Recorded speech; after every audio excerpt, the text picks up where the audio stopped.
This talk is on time management. Time. No one has really ever defined time. But we do know what time is. We experience it, we measure it. As it is invisible and indefinable, we use metaphors to grasp some of its aspects. Time is money. Yes, it is a limited and valuable resource, but it is actually more precious and cannot be stored in the bank. Time is our lives as measured out in years, months, days, hours, minutes, and seconds. Hence, it is the most important for us to use this free gift of time effectively, generously, and wisely. Time is an asset. It is an asset of fictitious nature. Time is an opportunity. It is a chance given to an individual to create, innovate, and manufacture something. Time is limited in its supply. Time is very democratic in nature because it treats all persons absolutely impartially. We find that everyone gets the same 24 hours in one day, irrespective of his or her being a president, a prime minister, or an ordinary person, a small shopkeeper or a big industrialist, a teacher of a school or a professor in a university. All of these people have the same duration of 24 hours a day, that is 86,400 seconds in a day. Despite this, some people complain about having less time. If you ponder over this issue very carefully, you would learn that the problem is not the shortage of time. Actually, the basic problem lies in time management. Time management is an important formula for personality development, which, when used effectively, makes all other solutions powerful and successful. Without proper time management, no other solutions would work. Do you know how a 70-year lifespan is spent?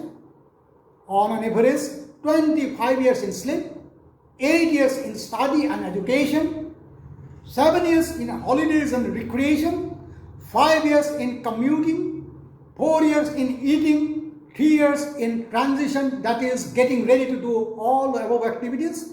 That leaves only 12 years for effective work.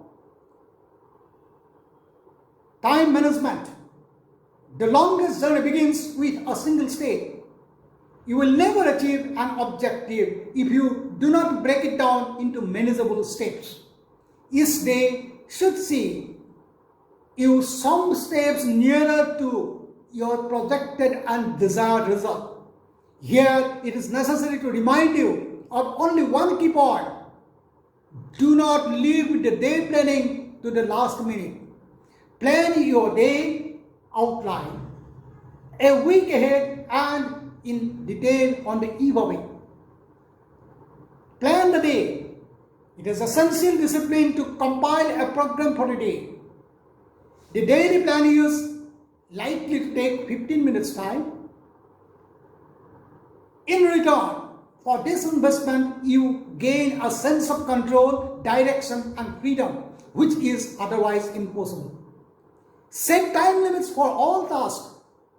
Get into the way of always estimating the amount of time required to do each of your jobs. Then establish your priorities. A priority is composed of two elements in various mixes: urgency and importance. If you have worked according to your sense of priorities, you will have done the important jobs, and that is what managing your time is all about.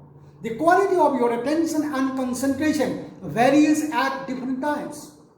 It is said that the significant items of a given group form a relatively small part of the total. It is said that the significant items of a given group form a relatively small part of the total. Similarly, 20% of your time produces 80% of your high quality output. So whatever else you do, make sure that you manage well the critical 20% of your time.